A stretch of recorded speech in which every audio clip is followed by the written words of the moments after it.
Bismillahirrahmanirrahim. Innal hamdalillah nahmaduhu wa nasta'inuhu wa nastaghfiruh wa na'udzu billahi min shururi anfusina wa min sayyiati a'malina. May yahdihillahu fala mudilla lahu wa may yudlilhu fala hadiya lahu. Wa asyhadu an la ilaha illallah wahdahu la syarika lahu. Wa asyhadu anna Muhammadan abduhu wa rasuluh. Wa qala Allah ta'ala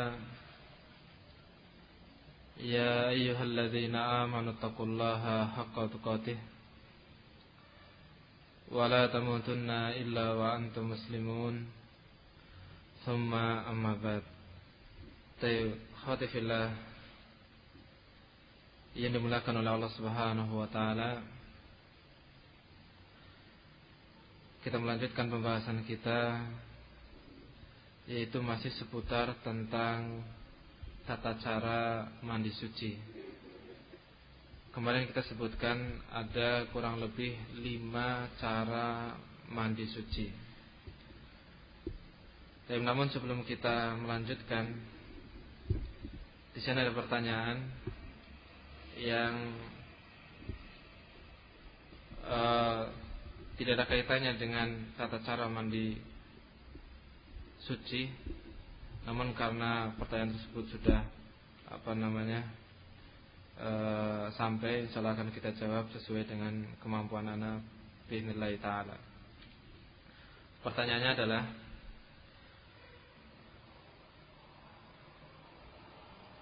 jika kita bertamu ataupun bertanya tentang najisnya anjing, jika kita bertamu di tetangga non-muslim yang memiliki anjing, kita terpaksa duduk di sofa yang biasanya diduduki anjing. Bagaimana tentang air liur yang mungkin tercecer di sofa? Yang pertama. Yang kedua, apakah bila pakaian kita kering tetap terkena najis? Baik, saya ulangi pertanyaannya. Jika kita bertamu di tetangga non-muslim yang memiliki anjing, kita terpaksa duduk di sofa yang biasa diduduki anjing. Nah, pertanyaan bagaimana tentang air liur yang mungkin tercecer di sofa? Yang kedua, apakah bila pakaian kita kering tetap terkena najis? Artinya tidak ada bekas air liurnya, apakah tetap terkena najis? Kayaknya demikian. Terkait dengan air liur anjing, apakah air liur anjing itu najis ataukah tidak? Maka di sini akan saya bawakan pernyataan para ulama.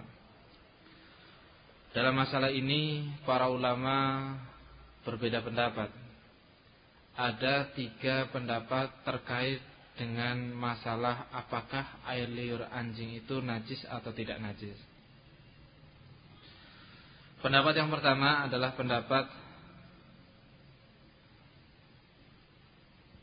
pendapatnya untuk ulama sekarang, itu Syekh Ibnu Utsaimin. Kemudian ini juga pendapatnya Syekhul Islam Ibnu Taimiyah, serta pendapatnya Al-Imam Tabari, Al-Imam Abu Hanifah, dan juga diriwayatkan dari Al-Imam Ahmad. Artinya Al-Imam Ahmad juga termasuk berpendapat dengan pendapat ini dalam satu riwayat pendapat beliau. Pendapat itu adalah bahwa najasatu lu'abi al-kalb, najisnya air liur anjing. Ini pendapat yang pertama. Syekh Ibnu Utsaimin rahimahullah ta'ala memandang bahwa air liur anjing itu adalah sesuatu yang najis, sehingga kalau pakaian kita terkena air liur anjing, maka pakaian kita menjadi apa? Najis pada tempat yang terkena air liur tersebut. Dalil yang mereka gunakan rahimahullah ta'ala, yang pertama adalah hadis Rasulullah SAW, tuhuru ina'i ahadikum idza walagha fihi al-kalbu, sucinya perabot dapur kalian apabila ada anjing yang menjilat kepada salah satu dari perabot tersebut. Nah, kalimat suci kata mereka, para ulama, kalimat tuhur ini dalam syariat Islam tidak digunakan kecuali dalam masalah menghilangkan najis. Berarti kalau ada kalimat tuhur berarti di situ mensucikan dari najis. Ini yang pertama, hadis yang mereka gunakan. Hadis yang kedua adalah pada lafaz falyaghsilhu sab'an. Maka cucilah perabot tersebut 7 kali. Dengan perintah 7 kali, perintah ini menunjukkan bahwa benar-benar permasalahan itu adalah permasalahan sangat penting, dan yadullu ala najasati lu'abil kalbi, menunjukkan bahwa najisnya air liur anjing. Jadi ini dalil yang dipakai oleh para ulama, di antaranya adalah Asy-Syaikh Ibnu Utsaimin, Syekhul Islam Ibnu Taimiyah, Al-Imam Tabari, Al-Imam Abu Hanifah, dan juga diriwayatkan dari Al-Imam Ahmad bahwa air liur anjing itu najis, tetapi selain dari air liurnya itu tidak najis. Badannya itu tidak najis. Pendapat yang kedua adalah pendapat yang menyatakan bahwa najisnya air liur anjing dan juga seluruh anggota tubuhnya. Najisnya air liur anjing dan juga seluruh anggota tubuhnya. Ini adalah pendapatnya Al-Imam Syafi'i dan juga pendapatnya Al-Imam Ahmad. Jadi Al-Imam Ahmad memiliki 2 pendapat di sini. Yang pertama najis air liurnya saja, yang kedua seluruh tubuh anjing ini najis. Air liurnya najis, bulunya najis, semuanya najis. Dan bahkan Al-Imam Shon'ani rahimahullah ta'ala dalam kitabnya Subulus Salam, beliau mengatakan bahwa jumhur ulama, mayoritas para ulama memandang bahwa anjing, air liurnya dan seluruh tubuhnya itu najis. Itu itu najis.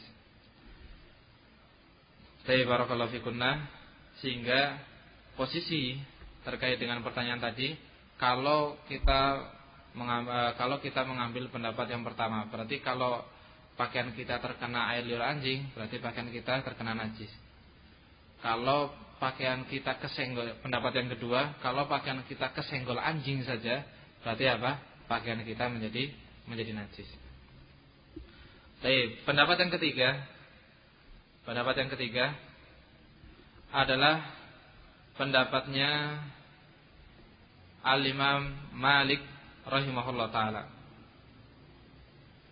Kemudian pendapatnya Al-Imam Sufyan Ats-Tsauri serta Al-Imam Bukhari rahimahumullah ta'ala. Al-Imam Malik, Sufyan Ats-Tsauri, dan juga Al-Imam Bukhari, dan banyak yang lain ataupun banyak lagi dari para ulama. Mereka mengatakan bahwa anjing, tubuh dan air liurnya itu bukan sesuatu yang najis. Tubuh dan air liurnya itu bukan sesuatu yang najis. Dalilnya yang pertama adalah hadis Abu Hurairah radhiyallahu taala anhu, yaitu yang menceritakan bahwa ada orang yang memberi air minum, ada orang yang memberi minum kepada anjing dengan khufnya. Dengan khufnya. Anna rajulan mimman kana qabluna saqal kalba bi khuffihi fa ghafarallahu lahu. Bahwa dulu ada orang dari umat sebelum kita yang dia itu memberi minum kepada anjing dengan khufnya. Jadi khufnya digunakan untuk wadah air, kemudian diminumkan ke anjing. kemudian Allah Subhanahu wa taala mengampuni orang tadi. Kata Imam Hafidz rahimahullah taala, penulis kitab Fathul Bari, beliau menyatakan bahwa Al-Imam Bukhari berdalil dengan hadis ini menunjukkan bahwa air liur anjing itu bukan sesuatu yang najis. Itu bukan sesuatu yang najis. Ini yang pertama. Yang kedua adalah hadis dari sahabat Ibnu Umar radhiyallahu taala anhuma dalam kitab Al-Imam Bukhari juga. Beliau menyatakan ataupun dalam hadis tersebut sahabat Ibnu Umar memberitakan kanatil kilabu tabulu, bahwa dulu anjing-anjing itu kencing dan keluar masuk di dalam masjid, kencing di masjid, jalan di masjid ataupun melewati masjid, keluar masuk. Fi zamani Rasulillah sallallahu alaihi wa ala alihi wasallam. Ini terjadi di zaman Rasulullah sallallahu alaihi wasallam. Falam yakunu yarisuna syai'an min dzalik, dan mereka para sahabat radhiyallahu taala anhum dan begitu pula Rasulullah sallallahu alaihi wasallam tidak menyiram sesuatu apapun untuk air kencing tersebut. Artinya dulu di zaman Rasulullah sallallahu alaihi wasallam masjid bukan seperti sekarang berkeramik, tapi masih pasir.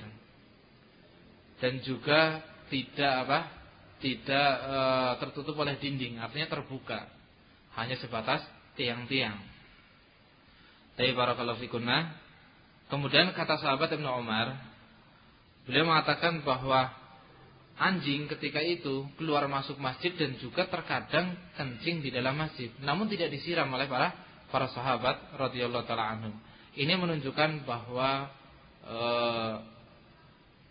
anjing dan juga air liurnya adalah sesuatu yang tidak najis. Kita tahu kalau anjing duduk, yaitu air liurnya meler keluar, dan juga ketika jalan ataupun lari keluar air liurnya. Hadis yang ketiga yang digunakan oleh para ulama, di antaranya adalah Imam Bukhari, Imam Sufyan Ats-Tsauri dan juga Imam Malik rahimahullah taala,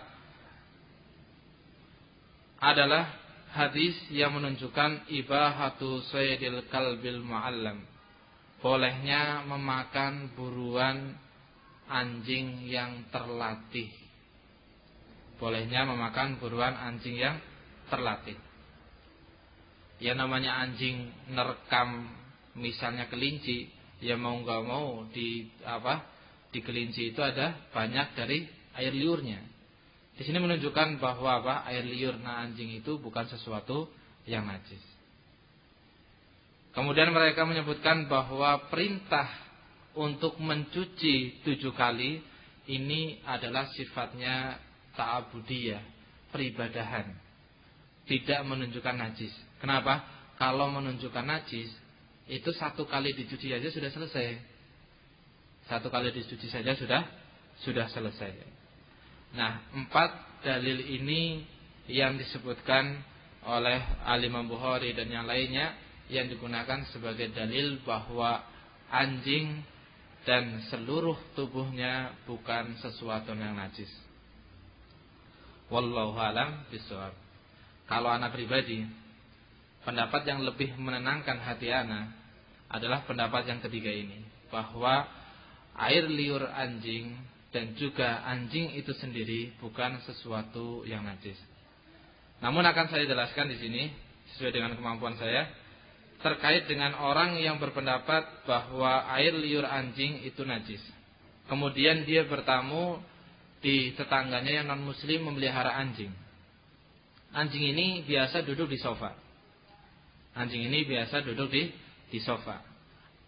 Kemudian dia duduk di sofa. Apa yang harus dilakukan dengan dia? Apakah pakaiannya itu terhitung najis ataukah tidak? Maka di sini para ulama membuat kaidah, al-aslu baqa'u makana ala makan wal yakin la yazulu bisyak.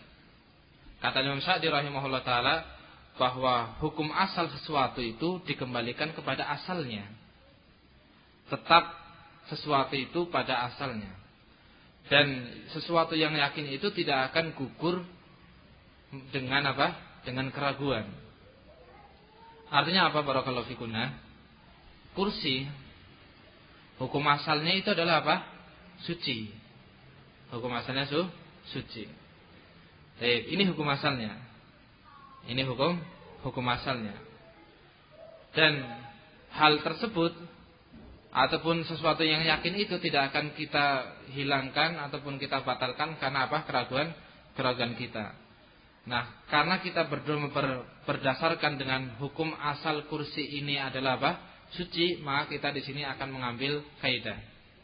Yang pertama, bila kita lihat anjing itu berliur di kursi tersebut, kemudian kita duduk di atas liur tadi, maka di sini berarti pakaian kita adalah apa? Terkena najis. Kenapa? Karena kita tahu yang tadinya suci sudah berubah menjadi apa? Tidak suci. Kenapa? Karena terkena air liur anjing tadi. Ini yang pertama. Yang kedua, bila kita tidak lihat anjing itu duduk dan berliur di kursi tersebut, kita hanya menduga ini orang punya anjing. Kemungkinan besar anjing ini duduk di atas kursi ini. Kemungkinan besar anjing ini duduk di atas kursi ini. Kita hanya menduga. Namun kita tidak melihat anjing itu apa? Duduk di atas kursi. Maka apa? Ketika kita duduk di atas kursi tersebut, kita tetap pada hukum asal. Apa hukum asalnya? Kursi itu suci. Berarti apa? Pakaian kita tidak terkena najis. Pakaian kita tidak terkena najis. Ini terkait dengan misalnya ada saudara kita yang berpendapat bahwa air liur anjing itu najis. Yang berpendapat bahwa air liur anjing itu adalah najis. Keberadaannya demikian. Kita posisikan, kita dudukan masalah dulu. Asalnya kursi ini apa? Suci atau najis? Suci. Ya udah, kalau suci, kita bertamu, kita lihat ada anjing berliur di situ enggak? Enggak ada. Kemudian kita duduk. Maka pakaian kita tetap suci. Kenapa? Karena hukum asalnya suci. Kemudian kita masuk, kita lihat anjing duduk di situ dan berliur. Kemudian kita dipersilahkan untuk duduk di bekas duduknya anjing. Maka apa? Berarti pakaian kita apa? Najis. Kenapa? Karena kita sudah melihat bahwa kursi itu diliuri oleh anjing. Baik. Kemudian juga Al-Imam Sa'di rahimahullah ta'ala menyebutkan, ataupun misalnya kita merasa setelah kita duduk di bekas duduknya anjing dan kita lihat ataupun kita ragu anjing ini tadi berliur atau tidak, kita keluar dari rumah tetangga kita, kemudian kita lihat pakaian kita ternyata kering. Apakah tetap terkena najis, terhitung sebagai terkena najis?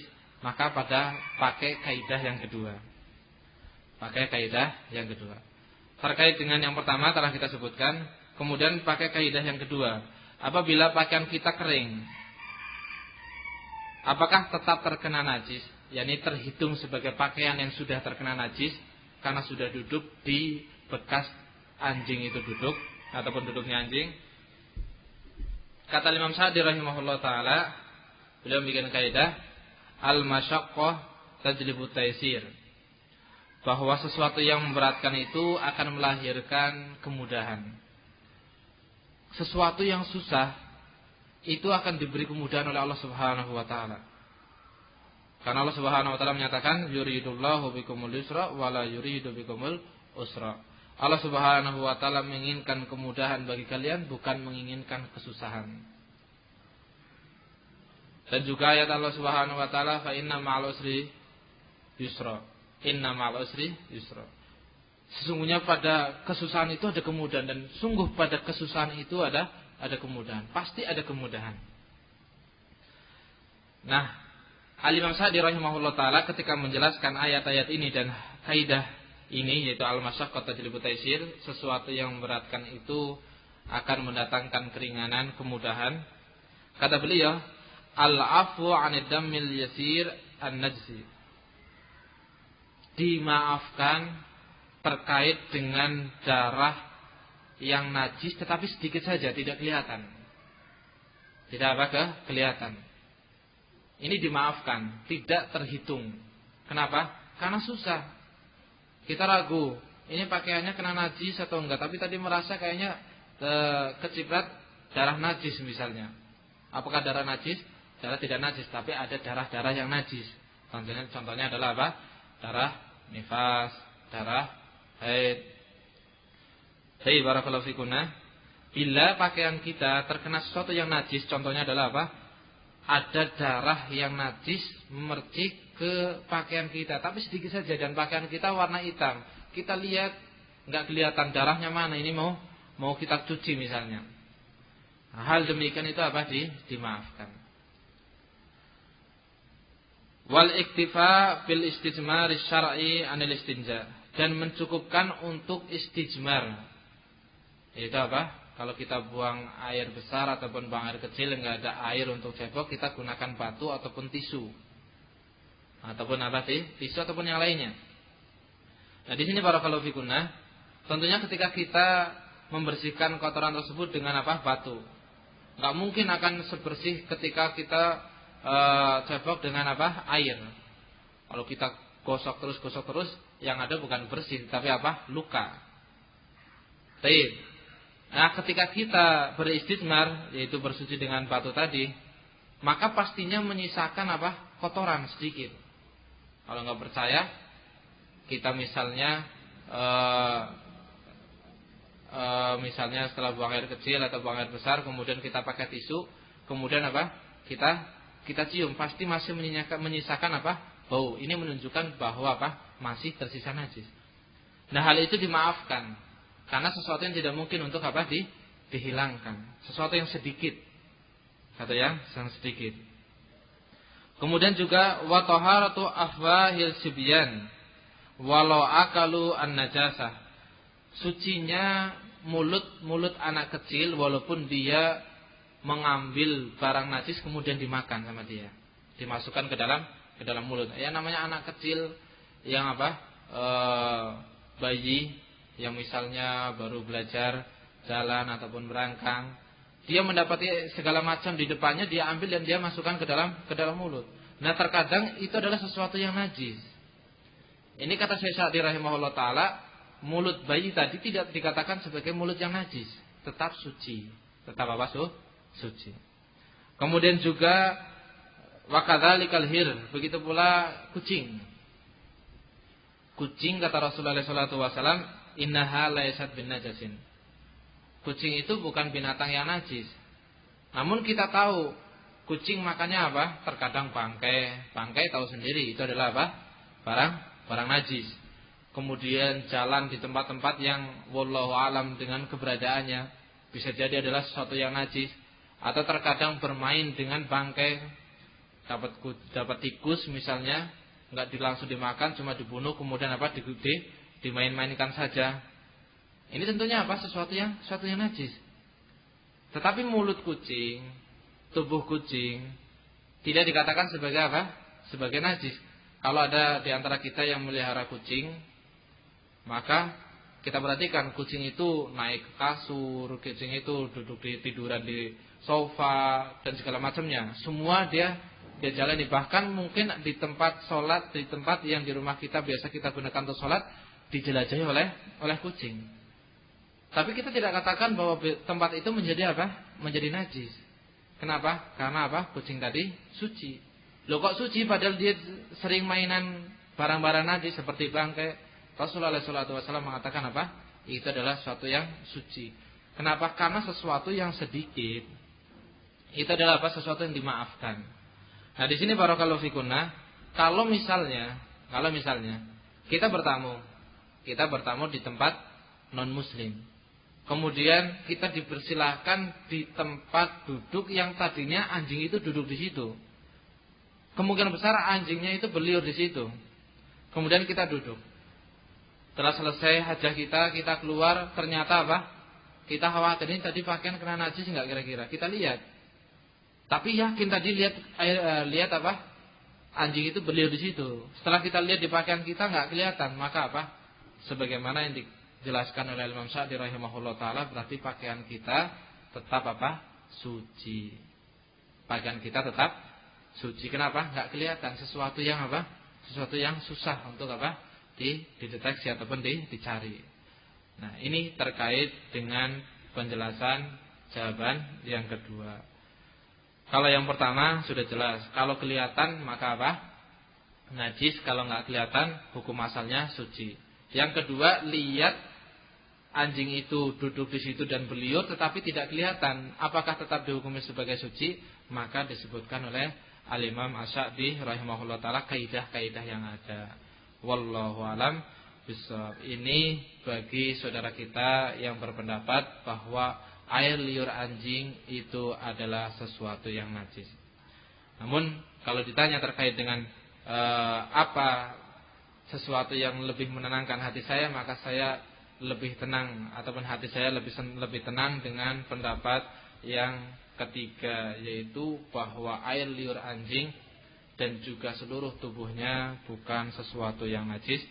Dan yang berpendapat dengan pendapat ini banyak sekali, di antaranya adalah Al-Imam Bukhari rahimahullah taala, serta Al-Imam Malik, juga Al-Imam Sufyan Ats-Tsauri. Di sana juga ada Al-Imam Ibnu Munzir, ada Al-Imam Ibnu Abdul Bar, ada Al-Imam Al-Auza'i, ada Al-Imam Az-Zuhri, ada Imam Dawud Az-Zahiri dan yang lainnya dari para ulama rahimahumullah taala. Wallahu alam bishawab. Mungkin ini yang bisa saya sampaikan dari jawaban pertanyaan yang ada. Baik, kemudian kita masuk kepada permasalahan kita.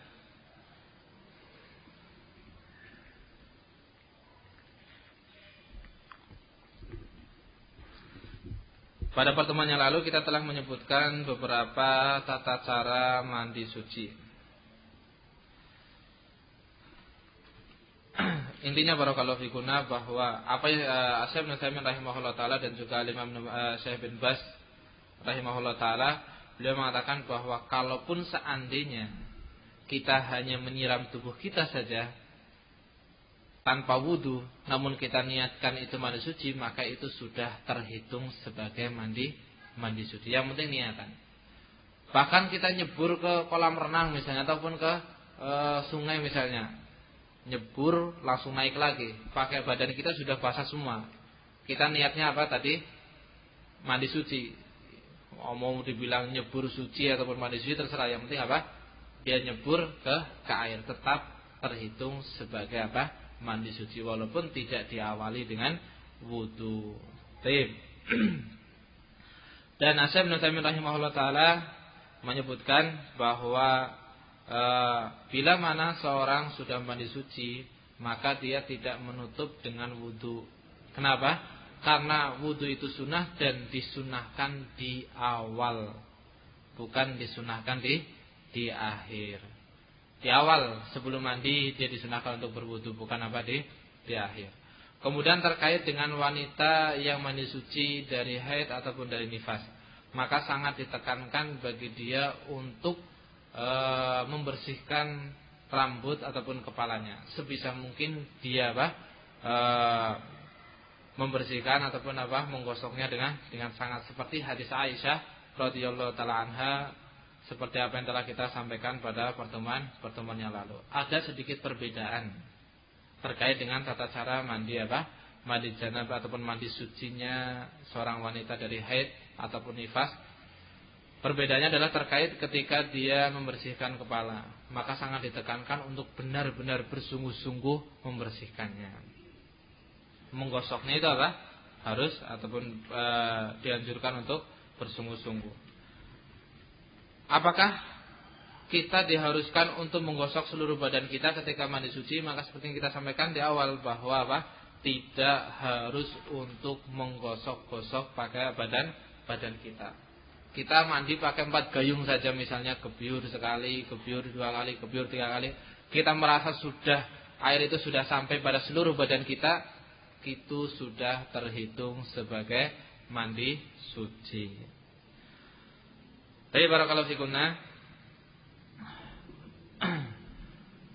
kalau di zaman kita sekarang banyak sekali dan juga tentunya di zaman sebelum kita, zaman-zaman dulu, banyak sekali cara untuk membersihkan badan kita ketika kita mandi. Yang biasa kita, kalau orang sekarang biasa apa? Bilang melulur. Tapi apakah diperbolehkan untuk berlulur dengan susu misalnya? Padahal susu itu fungsi aslinya adalah apa? Untuk diminum. Dan ini adalah makanan. Dan ini adalah apa? Makanan, nikmat dari nikmat Allah Subhanahu wa taala. Atau kita membersihkan wajah kita dengan telur ataupun rambut kita dengan telur misalnya. Kita sampo misalnya dengan telur saja. Apakah hal itu diperbolehkan? Padahal telur itu kan apa? Makanan. Kemudian setelah kita pakai misalnya, ternyata apa? Ternyata telur itu setelah kita taruh di kulit kita ataupun di rambut kita, kemudian kita siram, dia masuk ke got. Namanya masuk ke got berarti bercampur dengan apa? Sesuatu yang najis. Ini berarti apa? Membuang-buang nikmat Allah Subhanahu wa taala. Apakah yang demikian itu diperbolehkan? Artinya apakah boleh untuk kita misalnya berlulur ataupun yang semisalnya dengan makanan-makanan, entah itu madu, entah itu telur, entah itu apa? Susu, padahal itu semua adalah fungsi aslinya untuk dimakan, dan itu adalah nikmat-nikmat Allah Subhanahu wa taala, tidak boleh apa? Dibuang-buang, terlebih lagi dicampur adukan dengan barang najis. Baik. Syekh bin Baz rahimahullah taala pernah menjelaskan permasalahan ini. Kata beliau, bila mana menggunakan hal ini untuk tadawi, pengobatan kulit misalnya, kulitnya kasar diobati supaya halus misalnya. Atau pengobatan rambutnya bercabang, kusut, jelek misalnya, pakai apa? Tadi telur campur madu segala macamnya supaya apa? Supaya bagus misalnya. Baik, kata saya bin Baz rahimahullah taala, wala mani'a minat tadawi bil bait wala hinta wa ghairihi minal atimah. Enggak ada larangan bagi seorang untuk berobat dengan apakah itu telur ataukah itu hinta ataupun yang lainnya dari makanan-makanan. Lianna syai'al mubaha alladhi fihi manfa'ah la mani'a minat tadawi bihi. Karena sesuatu yang mubah yang padanya ada manfaatnya, itu boleh bagi kita untuk apa? Berobat dengan apa? Hal tadi. Nabi alaihi salatu wasallam pernah bersabda, ibadallah tadawu, wahai hamba-hamba Allah, berobatlah kalian. Jadi kalau kalian sakit, maka diperintah untuk apa? Berobat. Kalau badan kita panuan misalnya, terkhusus misalnya ibu-ibu, seorang wanita, panuan menyebabkan apa? Suami kurang tertarik ataupun yang semisalnya, maka apa? Itu sangat ditekankan dan sangat diperintahkan untuk apa? Berobat. Sangat ditekankan dan sangat diperintah untuk apa? Berobat. Panuan harus misal ya, saya nggak tahu ini. Harus dioles pakai madu. Enggak masalah. Apakah itu boleh? Boleh. Tapi kan madu hukum asalnya untuk dimakan, bukan untuk demikian. Madu itu kan sesuatu yang mubah dan ada manfaatnya.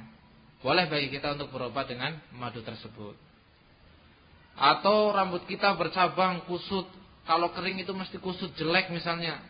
Plus misalnya sudah kusut, kering, ditambah lagi misalnya rambutnya keriting, jadi kelihatannya amburadul misalnya.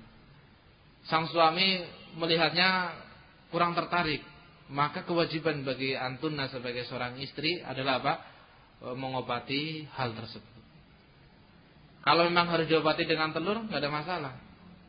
Tidak ada larangan terkait dengan apa? Terkait dengan hal itu. Terlebih lagi, kalau ada misalnya sekarang lulur dicampur pakai susu, pakai madu, pakai telur dan segala macam dicampur jadi satu. Ini terlebih lagi sesuatu yang sangat dibolehkan. Kenapa? Karena ketika sudah bentuknya lulur, itu sudah nggak mungkin untuk dimakan dan sudah bukan bentuknya makanan. Sehingga ketika terbuang di selokan, di got, itu bukan sesuatu itu sudah bukan makanan, tidak terhitung makanan lagi. Kalaupun tadi misalnya madu ataupun susu ataupun telur kita gunakan untuk mengobati langsung misalnya, itu juga diperbolehkan, terlebih lagi kalau sudah menjadi produk tertentu, menjadi sesuatu yang bisa digunakan untuk luluran ataupun sampo. Sampo itu kan mengandungi beragam, ada telurnya, ada madunya misalnya ataupun yang lainnya. Yang mungkin nggak ada itu nggak ada garamnya, insya Allah nggak ada. Baik, kalau yang demikian maka itu sudah bentuknya sampo, nggak mungkin orang mau makan sampo, nggak mungkin orang mau makan sampo, dan sampo itu sudah tidak terhitung sebagai makanan, sehingga sangat diperbolehkan. Baik, ini penjelasan Syekh Ibnu Baz rahimahullah taala. Jadi para ulama itu ketika menjelaskan masalah-masalah untuk umat ini, masya Allah, segala sesuatunya sudah sangat gamblang. Tinggal sejauh apa kita itu mau memperdalam ilmu agama. Sejauh apa pula kita itu mau membaca. Kalau kita kurang senang membaca, maka ya kita selalu dalam keadaan bingung. Ini boleh nggak ya?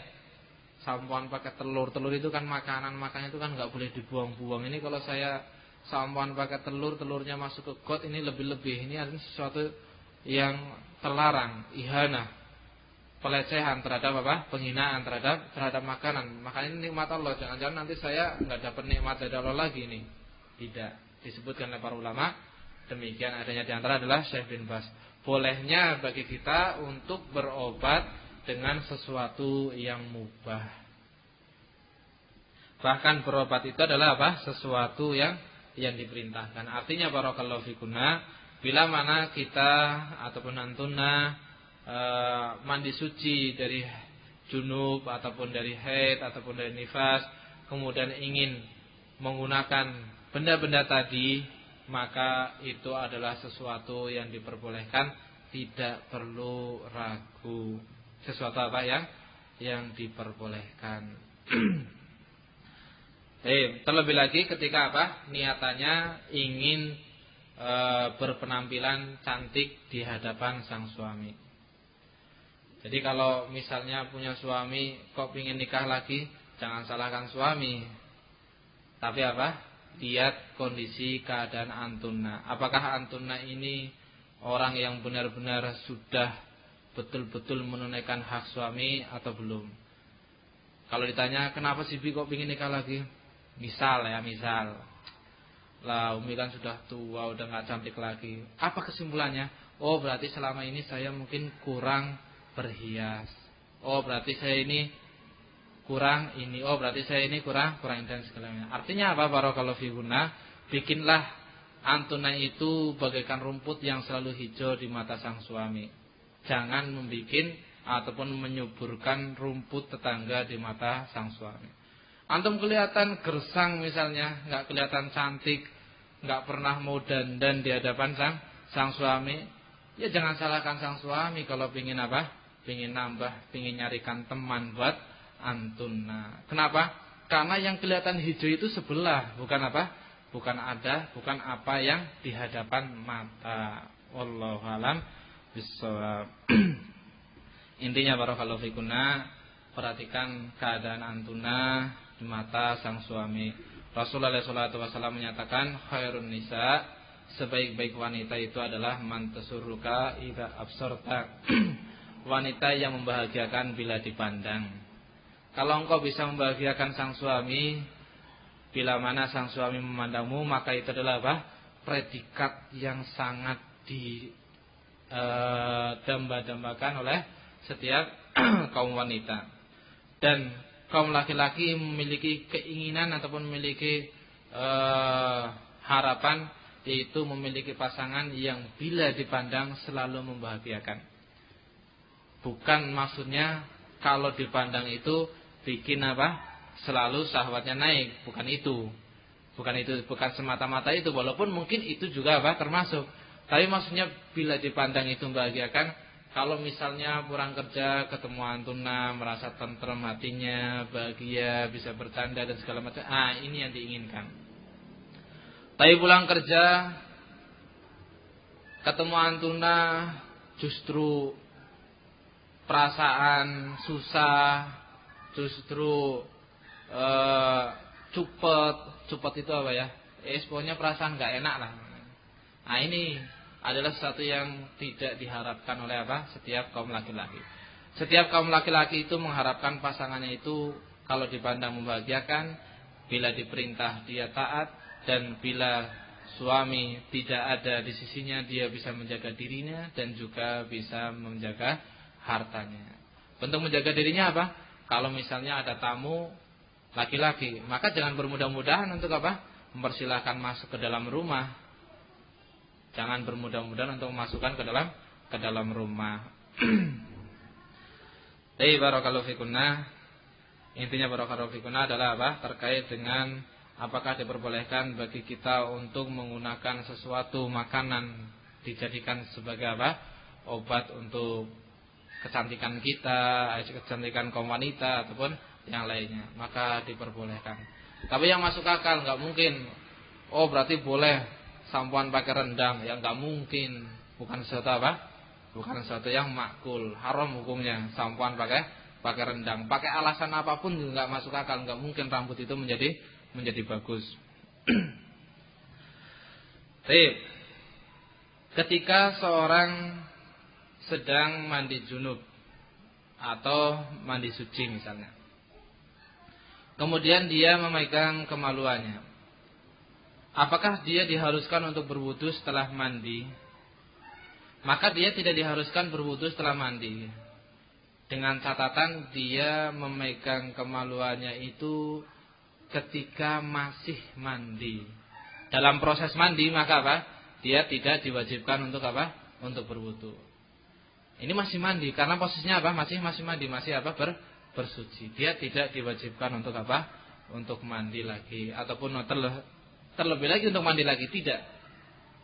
Misalnya habis mandi, ketika mandi dia apa? Membersihkan kemaluannya misalnya. Berarti ini batal mandinya, saya harus mandi lagi, tidak. Selama masih terhitung dalam amalan-amalan mandi, maka apa? Mandi tadi tidak batal dengan catatan tadi. Tapi kalau sudah selesai misalnya, kemudian dia megang kemudian dia megang kemaluan, dan orang ini termasuk orang yang berpendapat bahwa kemaluan itu adalah memegang kemaluan itu adalah membatalkan wudu, maka apa? Batal suci dia. Dia harus berwudu. Kenapa? Sudah batal tadi. Memegang kemaluan, sama seperti halnya dia sudah selesai mandi kemudian dia buang air kecil. Enggak ada bedanya. Kenapa? Karena sudah dibatalkan dengan hal tadi. Wallahu a'lam bishawab. Baik. Syekh bin Baz rahimahullah taala pernah membahas sebuah permasalahan. Bila mana seorang wanita dia mandi janabah. Ketika mandi janabah ternyata ada air mani yang keluar dari jalan rahimnya. Air mani yang keluar dari jalan rahimnya. Entah itu milik dia, entah itu milik suaminya. Tapi apakah itu termasuk dari pembatal sucinya dia? Maka sama. Kalau keluarnya ketika mandi, maka tidak. Tapi kalau keluarnya setelah mandi, maka posisi dia, ini kan keberadaannya mani ya, maka dia tidak diperintah untuk mengulangi mandi, walaupun itu mani yang keluar. Apa yang dilakukan? Kata Syekh bin Baz rahimahullah taala, dia hanya mencukupkan berwudu. Mungkin bagi kaum wanita pernah mendapati permasalahan ini. Mandi junub misalnya, setelah selesai mandi misalnya, kok ada yang keluar, netes misalnya. Ternyata itu adalah apa? Air mani. Apa yang harus dilakukan? Mandi junub atau berwudu?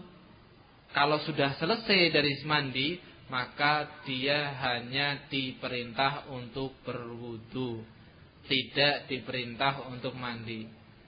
Lu kan yang keluar mani, memang yang keluar apa? Mani. Terlebih lagi mani itu keluar tanpa apa? Syahwat. Baik. Terlebih lagi mani itu keluar tanpa syahwat. Wallahu alam bissawab. Apakah orang yang maninya keluar, apakah orang yang mengeluarkan mani tanpa syahwat dia tidak diwajibkan mandi? Kata Syekh bin Utsaimin rahimahullah taala, kita lihat kalau dia dalam keadaan tidak tidur, dia enggak ada kewajiban mandi. Tapi kalau dia misalnya tidur, bangun tahu-tahu di pakaiannya ada maninya misalnya, di celananya ada maninya, maka dia tetap diwajibkan untuk mandi. Tapi ini saya enggak merasa misalnya, orang ini mengatakan saya enggak merasa kalau mengeluarkan. Tetap karena apa? Orang tidur dia di luar kontrolnya. Ya, jadi memang merasakan tapi lupa, kan suatu yang sangat mungkin. Sehingga kata Syekh bin Utsaimin rahimahullah taala terkait dengan hal ini, seorang yang mengeluarkan mani tanpa merasakan ada dua macam. Yang pertama bila mana dia dalam keadaan tidur, artinya bangun tidur tahu-tahu ada maninya di celananya misalnya, dia wajib mandi. Dia wajib mandi. Yang kedua, ketika dalam keadaan tidak tidur. Kalau dalam keadaan tidak tidur maka apa? Dia tidak diwajibkan untuk mandi, sebagaimana Syekh bin Baz rahimahullah taala juga mengatakan demikian.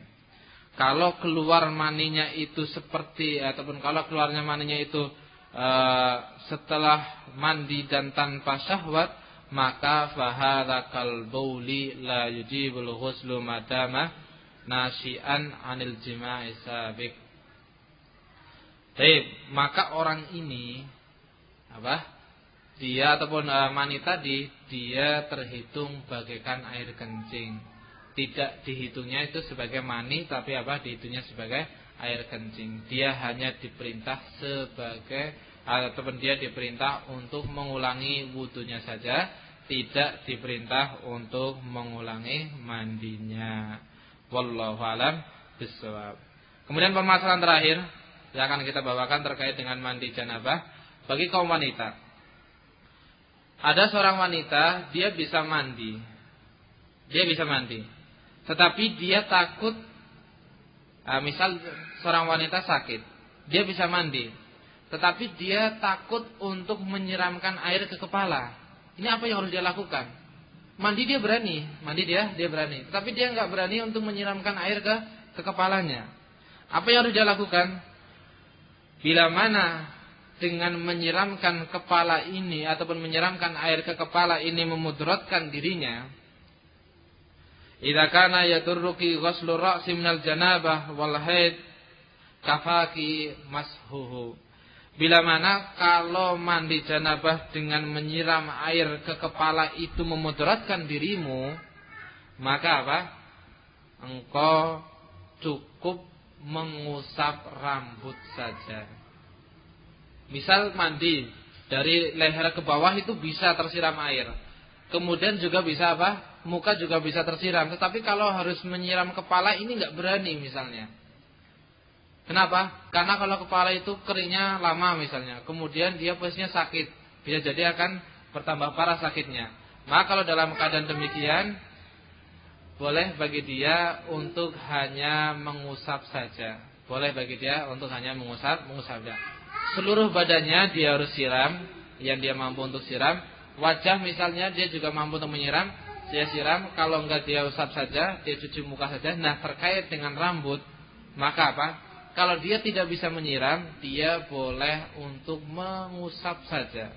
Yang namanya mengusap itu kan ambil air, kemudian airnya dibuang lagi, kemudian diusapkan tangan kita ataupun kita usapkan tangan kita ke rambut tersebut. Tangan kita yang basah kita usapkan. Demikian yang dijelaskan oleh Syekh bin Baz rahimahullah taala.